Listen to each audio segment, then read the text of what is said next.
Have you ever wondered why those who hurt you return as if pulled back by an unseen force? Why do people, after causing pain, find their way back into your life, sometimes with apologies, sometimes with excuses, and other times as if nothing happened? In Zen and Buddhist teachings, human relationships are governed by karma, attachment, and the illusions of the mind. The cycle of suffering repeats because people do not fully understand their own actions, nor do they grasp the consequences of their own emotions.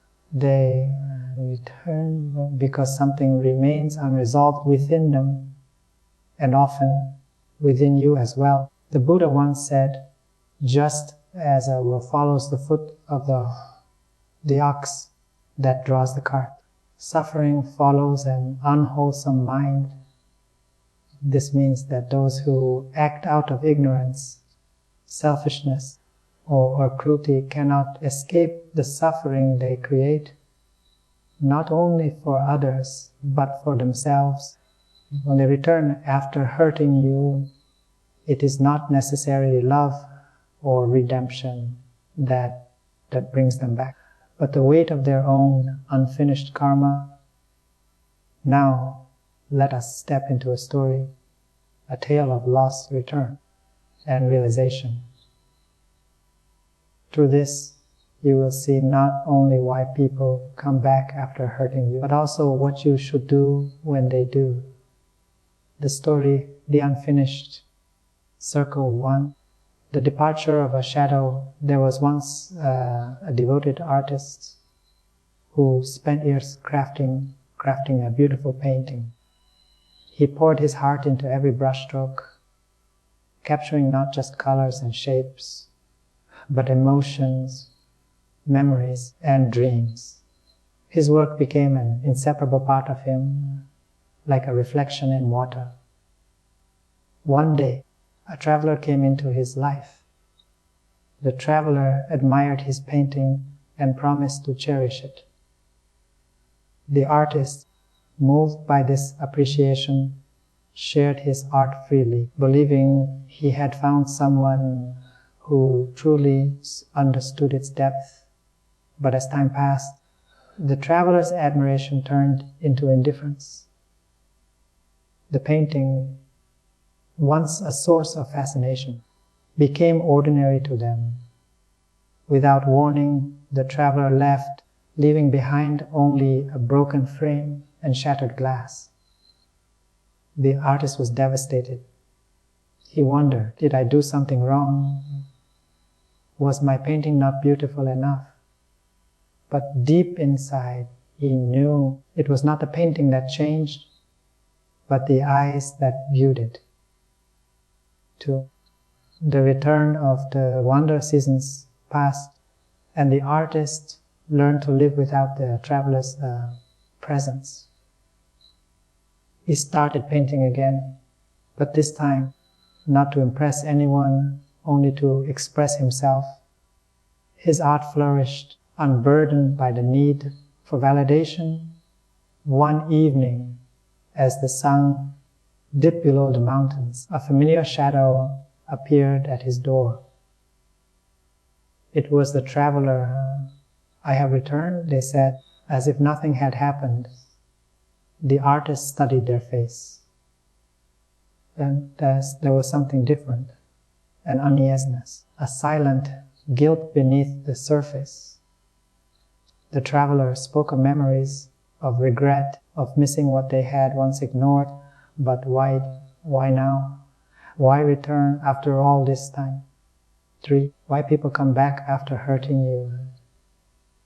Reason 1. The weight of unresolved guilt. People often return because they carry the burden of guilt. In Buddhism, karma is not just about actions, it is about the mind. Those who act cruelly often suffer from the echoes of their own deeds. Even if they pretend to be unaffected, their conscience look a nose at them. The traveler who once dismissed the artist's value was now haunted by their own actions. They could not erase the past, so they sought to rewrite it by returning. But the artist understood something crucial. Their guilt is not my responsibility to heal.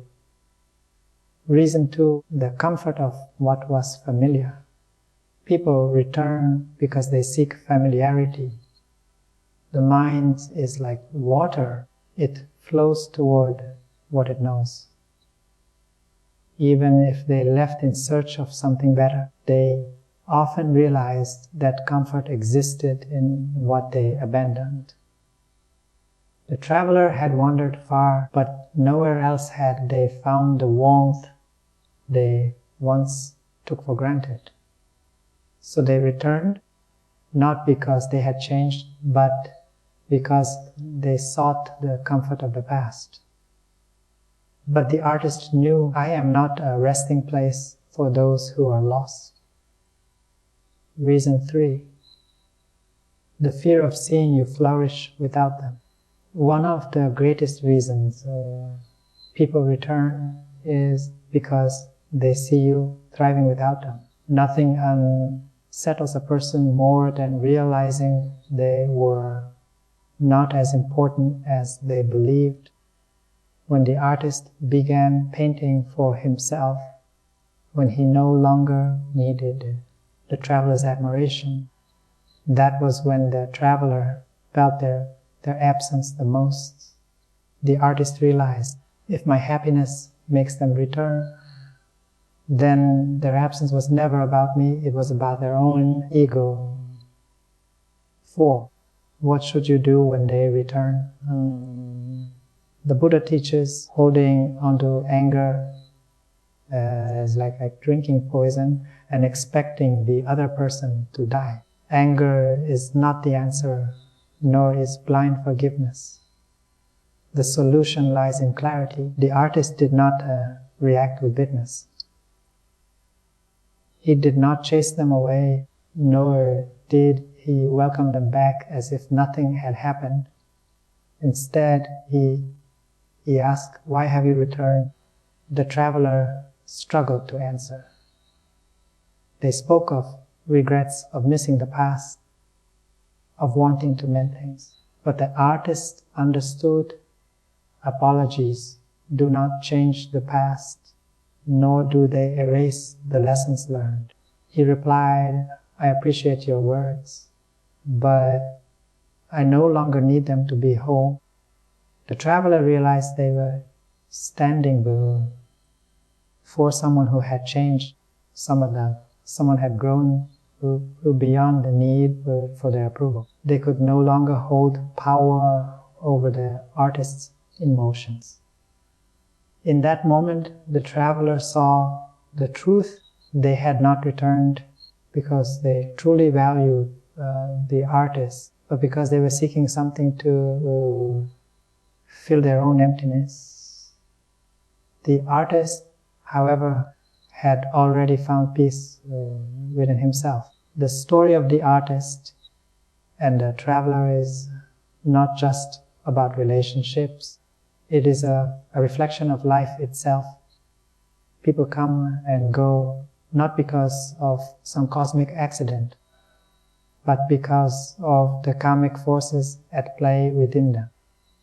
Understanding this truth brings liberation from unnecessary suffering. Let us now reflect on the deeper layers of this teaching. 1. Why people come back, a reflection on karma and attachment. In Buddhist philosophy, everything operates on the principle of cause and effect. Karma, when someone causes harm, they may walk away without looking back, but the ripples of their actions follow them. The mind, no matter how much it tries to suppress guilt, attachment, or longing, remains tethered to unfinished emotions. The traveler left because they took the artist's value for or granted. But once the artist stopped seeking their approval, the dynamic shifted. The traveler could no longer see the artist as dependent on them, and that disturbed them. This teaches an essential truth. People do not always return because they love you. They return because they are uncomfortable with their own emotions. They do not miss you. They miss the version of themselves that felt important when they were with you. The moment you understand this, you stop romanticizing their return. You stop seeing it as proof of their sincerity. Instead, you see it for what it is, an effect of an unresolved cause. 2. The illusion of regret and the truth of change. When someone returns after hurting you, they often speak of regret. But regret alone is not transformation. Regret is merely the mind's discomfort with past choices. True change is seen in action, not just in words. Consider this. If the traveler had truly changed, would they need to return only when they felt lonely, guilty, or uncertain? Or would they have lived their change regardless of whether the artist accepted them again? This distinction is crucial because guilt is not proof of love. People can regret what they lost without truly valuing it when they had it. Missing someone does that not mean they are meant to be in your life. A person can miss the warmth of the sun, but still take it for granted once it rises again. When someone asks for a second chance, do not listen to their words, observe their nature. A transformed person does not need to return to the past. They simply become better where they are. 3. The ego's desire to return to the familiar. The Buddha once said, desire never ends. It simply changes form. The traveler left because they desired something else. But when they did not find the satisfaction they expected, they desired what they once had. This is the cycle of craving, constantly seeking, never being satisfied. People do not always come back because they love you. Sometimes they return because they hate to see you move on. The return is not about you. It is about their fear of losing control over how you see them. This is why Zen practice emphasizes detachment not from love, but from illusions. If you see their return with clarity, you will not be swayed by sentimentality or old emotions. Ask yourself, do they return because they have truly grown or because they fear being forgotten? The answer will reveal everything. For what should you do? The power of detachment. The greatest lesson from this teaching is the power of detachment. Detachment does not mean coldness. It means seeing things as they are without clinging to illusions. The artist did not react with anger, nor did he fall into the trap of longing. He remained present, aware, and unmoved by the traveler's return. This is true freedom, the ability to choose without being enslaved by emotions. Zen teaches that life is like a flowing river. Everything passes. People enter and exit our lives as part of this movement. When we stop resisting, we stop suffering. What should you do when someone who hurt you returns? 1. Observe. Do not react. Watch their actions, not their words. If they have truly changed, it will show naturally. If not, their return is only another illusion. 2.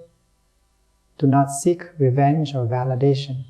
Your worth is not dependent on their return. The greatest power is knowing you do not need them to be whole, free.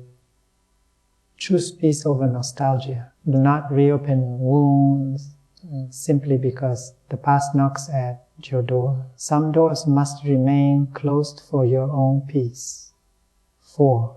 Let go with wisdom, not bitterness. You can appreciate the lesson they brought without allowing them to disrupt your life again. 5. The final realization: you were never waiting for them. You were waiting for yourself. When the traveler left, the artist was left with emptiness. But in that emptiness, he found himself.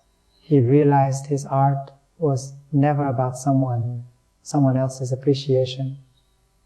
It was about his own expression. This is the ultimate realization. You were never waiting for them to return. You were waiting to become strong enough to not need them anymore. Their return is not a sign of fate. It is a test of whether you have truly outgrown the past. If you understand this, you will no longer fear their return. Whether they stay or leave again, you remain whole. And that is the greatest victory. Be like the sky. A Zen master once said, be like the sky, untouched by passing storms. People will come and go, but you remain. Do not let temporary visitors disturb the eternal peace within you. If someone returns, let them, but do not let their presence dictate your worth. You are already whole. You always were, and when you understand this, their return will no longer shake you. It will simply pass like the wind, felt for a moment, but unable to change the sky. Thanks for watching. Hope you enjoyed this video. Don't forget to subscribe to my channel for more content like this. Just click the subscribe button below and hit the notification bell so you never miss an update. Also, feel free to leave a comment and let me know what you'd like to see next. See you in the next video.